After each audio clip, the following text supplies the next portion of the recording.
esse angulador aqui, que é onde determina a angulação que coloca o raio, está exatamente no 0 ou no 90 quando apontado para lá. Então ele vai estar no 90 quando apontado para lá, assim, ó.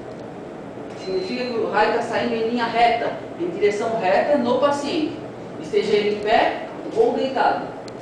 Toda vez que isso acontecer, a gente diz que o raio é perpendicular. Ele está formando 90 graus com o alvo, que é o paciente e o chassi. O raio está em linha reta, ele é perpendicular ao chassi. A grande maioria dos nossos exames são feitos dessa forma, com o raio central sendo perpendicular à área de interesse. Só que eu tenho raios cefálicos e raios caudais. O que significa isso?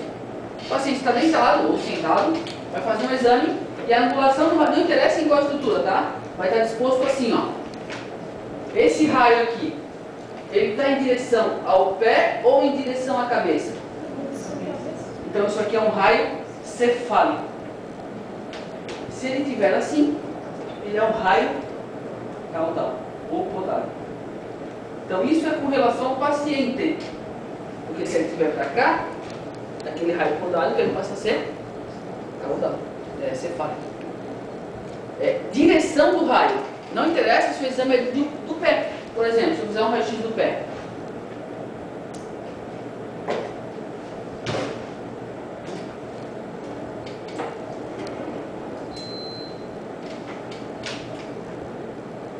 Ó. Assim. A gente faz o exame do pé assim. Está angulado, né? Não está reto. Então não é perpendicular. Essa angulação aqui é cefálica ou caudal? Cefálica. Todos concordam? Alguém tem dúvida sobre isso? Não é porque o raio está no pé. É porque se tu analisar, o raio está vindo na direção da cabeça. Para ele ser caudal ou podálico aqui, ele teria que estar assim, ó.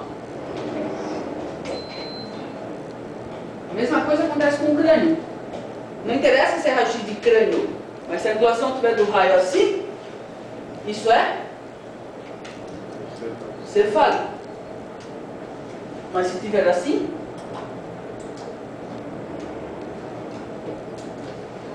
caudal. Então vocês têm que enxergar onde é que está o paciente e ver o sentido do raio.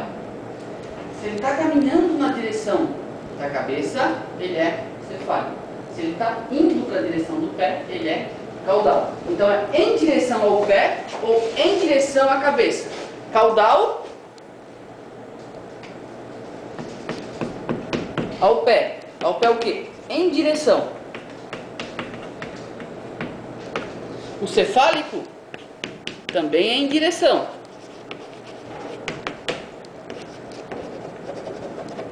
Ao crânio.